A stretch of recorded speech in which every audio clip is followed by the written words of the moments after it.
Hello students. तो अभी तक हम लोगों ने फॉर्मेट मेन्यू तक सब चीज़ें देख ली हैं। अब हम थोड़ी सी कर्सर मूवमेंट के ऊपर बात करेंगे। कर्सर मूवमेंट का मतलब होता है कर्सर को एक जगह से दूसरी जगह हटाने के लिए। जैसे अगर आप कंट्रोल के साथ लेफ्ट एरो दबाते हो, देखो कीबोर्ड में 4 एरो बटन होते हैं। इसको बोलते हैं अप एरो, इसको बोलते हैं डाउन एरो, इसको बोलते हैं लेफ्ट एरो और इसको बोलते हैं राइट एरो। ठीक है, तो अगर आप कंट्रोल के साथ लेफ्ट एरो दबाते हैं तो क्या होता है कि जो कर्सर है वो beginning of the previous word in the document, यानी डॉक्यूमेंट में एक वर्ड, जैसे कर्सर मान लो यहाँ है, तो अगर आपने कंट्रोल के साथ एरो लेफ्ट वाला दबाया तो ये कहाँ आ जाएगा, यहाँ पर आ जाएगा। इस बात को ध्यान रखिएगा, ठीक है। उसके बाद अब ध्यान देना, जस्ट अपोजिट होता है कंट्रोल के साथ राइट एरो, तो ये उसका उल्टा हो जाएगा, नेक्स्ट में चला जाएगा। ये प्रीवियस कह रहा है मतलब पहले, और मान के चलो कि कर्सर यहाँ पर है सपोज, और आपने क्या किया, लेफ्ट कंट्रोल के साथ राइट एरो दबाया तो कर्सर यहाँ आ जाएगा। ठीक है, फिर अगली बार यहाँ आ जाएगा, फिर अगली बार यहाँ आ जाएगा, तो पूरा एक एक वर्ड छोड़ के आगे बढ़ेगा। ये चीज को ध्यान रखना। होम बटन दबाने से क्या होता है, कर्सर जो होता है वो लाइन के एकदम शुरुआत में आ जाता है। जैसे कर्सर अगर यहाँ लास्ट में है और आपने बटन दबाया होम, ये कीबोर्ड में होता है होम बटन, तो कर्सर ऑटोमेटिकली शुरू में आ जाएगा। ठीक है, इस बात को ध्यान रखना। और इंड बटन से लास्ट में चला जाएगा। जैसे कर्सर अगर यहाँ पर है तो ये लास्ट में आ जाएगा। ठीक है, कर्सर लास्ट में आ जाएगा। उसके बाद बात करते हैं कंट्रोल के साथ एंड। तो कंट्रोल के साथ एंड से क्या होता है, cursor end of the document line, यानी डॉक्यूमेंट के सबसे लास्ट लाइन पे पहुंच जाता है। जैसे अगर 3-4 लाइन आपने लिखा है तो यहाँ पे कर्सर है तो यहाँ पहुंच जाएगा। और कर्सर के कंट्रोल के साथ होम दबाने से अगर कर्सर यहाँ है तो यहाँ पहुंच जाएगा।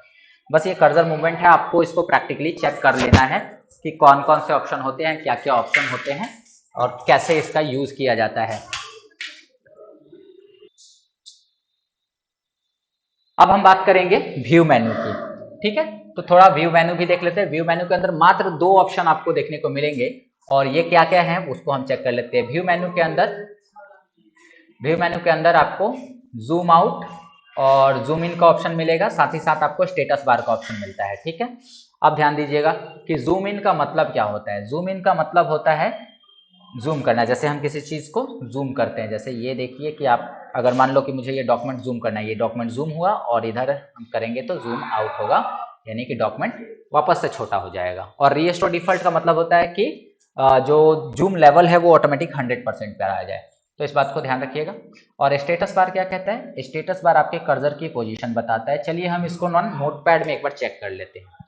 जैसे नोटपैड में व्यू में गए तो यहाँ पर आपको मिलेगा जूम इन, तो जूम इन करके आप इसको जूम कर सकते हैं, फिर से आप जूम इन करो, जूम कर सकते हैं, और जूम आउट करके क्या कर सकते हैं, कम कर सकते हैं, यानी जो आपने जूम किया है उसको और घटा सकते हैं। जूम लेवल को आप क्या कर सकते हैं, घटा सकते हैं, है ना। और कंट्रोल सॉरी ये रीस्टोर डिफॉल्ट करके जो फिक्स जूम लेवल है उसको यूज कर सकते हैं, उस पर जा सकते हैं।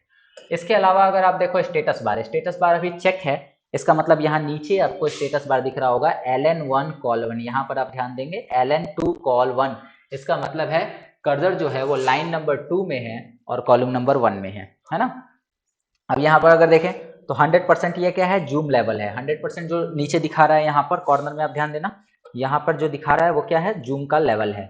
तो जूम लेवल 100% है। सपोज करो कि मैंने यहाँ पे जो है जूम लेवल को क्या कर दिया, थोड़ा सा बढ़ा दिया, तो जूम लेवल 110% हो गया। तो ये होता है स्टेटस बार। अगर आप चाहते हो कि ये ना दिखाई दे तो स्टेटस बार को बस सिंपली बंद कर देना है और वो गायब हो जाएगा। ठीक है, तो उम्मीद करता हूँ कि आपको ये नोटपैड के अंदर मौजूद सभी ऑप्शन समझ में आ गए होंगे। अब आपको थोड़े से यहाँ पर असाइनमेंट के क्वेश्चंस दिए गए हैं जिन्हें आपको सॉल्व करना है, और ये असाइनमेंट का क्वेश्चन मैं आपको समझा देता हूँ कि ये असाइनमेंट के क्वेश्चन क्या है। जैसे सबसे पहले लिखा है व्हाट इज नोटपैड, अर्थात नोटपैड का डिफिनीशन बताइए, नोटपैड क्या होता है, कैसे काम करता है, और इसके जितने भी एलिमेंट्स हैं उनको डिफाइन कीजिए। एलिमेंट्स का मतलब टाइटल बार और स्क्रॉल बार या फिर कर्सर या मेन्यू बार, जितने भी चीज़ें मैंने ऊपर बता रखी हैं वो सब चीज़ें आपको क्या करनी है, यहाँ पर डिफाइन करनी है, लिखनी है। ठीक है, और लिखकर अपने क्लास में जमा करना है। फिर right about all the options of file menu in details. File menu के अंदर जितने भी ऑप्शन आपने देखे, टोटल 8 ऑप्शन थे फाइल मेन्यू के अंदर, उनको डिटेल में लिखकर, स्टेप वाइज लिखकर आपको जमा करना है। उसके बाद what basic difference is between save and save as, save और सेव एज के बीच में क्या एक छोटा सा डिफरेंस है, बेसिक डिफरेंस क्या है इसके बीच में वो बताना है। जैसे सेव करते हैं तो क्या होता है कि वो उसी फाइल में सेव होता है जो ओपन रहता है, और सेव एज करते हैं तो हर बार एक नए नाम से होता है, ऊपर डिफिनीशन में लिखा हुआ है। Write the steps to find and replace any specific text, किसी टेक्स्ट को खोज कर उसको दूसरे वर्ड के साथ बदलने का स्टेप आपको लिख के बताना है। ठीक है, कौन कौन से स्टेप होंगे जिनको करके आप ये काम कर सकते हैं। Write the step to page setup and print the file, यानी पेज सेटअप करने के लिए और फाइल को प्रिंट करने के लिए कौन कौन से स्टेप अपनाने हैं, उन स्टेप्स को लिखना है विद डायग्राम, यानी डायग्राम भी आपको साथ में बनाते चलना है दोनों क्वेश्चन में।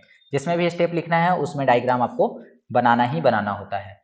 उसके बाद write the step to save a file in notepad, notepad में किसी फाइल को कैसे सेव किया जाता है उसका स्टेप और उसका डायग्राम भी आपको बनाना है। तो ये यहाँ पर नोटपैड समाप्त हुआ।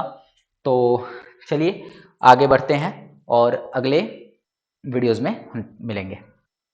ओके।